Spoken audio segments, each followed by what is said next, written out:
এই ইরানকে অনেকদিন মনে রাখবে যুক্তরাষ্ট্র। আসলে মনে রাখতে বাধ্যই হবে দেশটি, কেননা মধ্যপ্রাচ্যে নতুন করে সামরিক খাতে আবার কবে ঘুরে দাঁড়াতে পারবে যুক্তরাষ্ট্র, সেটাই এখন সবচেয়ে বড় প্রশ্ন।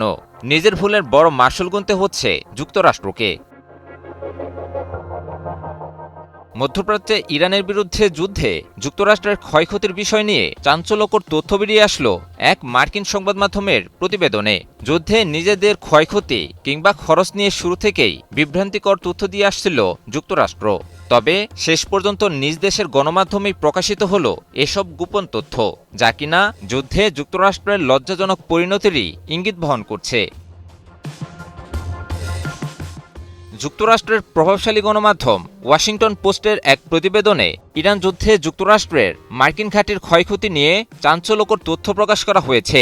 প্রতিবেদন অনুযায়ী সংঘাত শুরুর পর থেকেই মধ্যপ্রাচ্যে অবস্থিত মার্কিন ঘাঁটিতে ইরানের পাল্টা হামলায় অন্তত ২২৮টি প্রতিরক্ষা স্থাপনা বা সামরিক সরঞ্জাম ক্ষতিগ্রস্ত কিংবা পুরোপুরি ধ্বংস হয়েছে। এর আগে মার্কিন সংবাদ মাধ্যম সিএনএনের প্রতিবেদনে উঠে আসে ইরানের হামলায় মধ্যপ্রাচ্যে ১৬টি মার্কিন ঘাঁটি ব্যাপকভাবে ক্ষতিগ্রস্ত হয়েছে। তবে ক্ষয়ক্ষতির চিত্র সেভাবে উঠে আসেনি। কিন্তু এবার এসব ঘাঁটিতে বিভিন্ন প্রতিরক্ষা স্থাপনা কিংবা সামরিক সরঞ্জাম ক্ষতিগ্রস্তের চাঞ্চল্যকর খবরটি উঠে আসলো। প্রতিবেদন অনুসারে ইরানের হামলায় মধ্যপ্রাচ্যের বিভিন্ন মার্কিন ঘাঁটিতে থাকা হ্যাঙ্গার, ব্যারাক, জ্বালানি ডিপো, সামরিক বিমান, এমনকি গুরুত্বপূর্ণ রাডার, যোগাযোগ ও বিমান প্রতিরক্ষা সরঞ্জামও আংশিক ক্ষতিগ্রস্ত কিংবা পুরোপুরি ধ্বংসপ্রাপ্ত হয়। মার্কিন গণমাধ্যমটির প্রতিবেদনে দাবি করা হয়, এসব ক্ষয়ক্ষতির চিত্র সেনকম কিংবা পেন্টাগন কেউই প্রকাশ করেনি। প্রতিরক্ষা প্রযুক্তি বিষয়ক সংবাদ মাধ্যম TWZ এর অভ্যন্তরীণ তথ্যের বরাত দিয়ে প্রতিবেদনটিতে বলা হয়, এপ্রিলের প্রথম সপ্তাহ পর্যন্ত যুক্তরাষ্ট্র অন্তত ৩৯টি সামরিক বিমান হারিয়েছে, যার মধ্যে 4টি F-15E স্ট্রাইক ঈগল যুদ্ধবিমানও রয়েছে। এছাড়া আরও 10টি বিমান বিভিন্ন মাত্রায় ক্ষতিগ্রস্ত হওয়ার কথা জানানো হয়। গত সপ্তাহে মার্কিন যুদ্ধমন্ত্রী পিট হেগসেথ কংগ্রেসে ঘোষণা দেন, ইরানের সঙ্গে যুদ্ধের ব্যয় দাঁড়িয়েছে 25 বিলিয়ন বা ২৫০০ কোটি মার্কিন ডলার।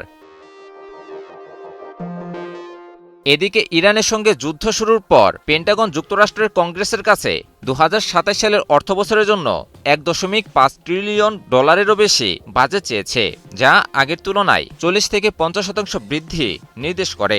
এসব কিছু যুক্তরাষ্ট্রের অর্থনীতিকে ব্যাপকভাবে প্রভাবিত করছে।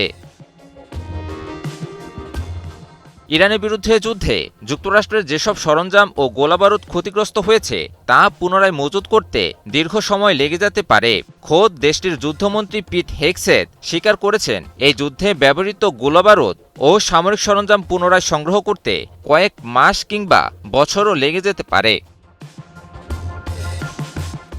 বর্তমানে ইরান যুক্তরাষ্ট্রের মাঝে এক অনির্দিষ্টকালের যুদ্ধবিরতি চলমান রয়েছে।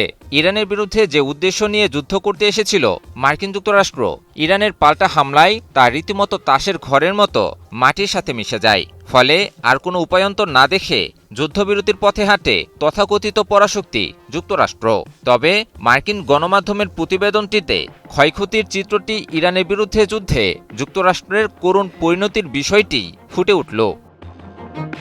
ইমন আলী, নিউজ 24।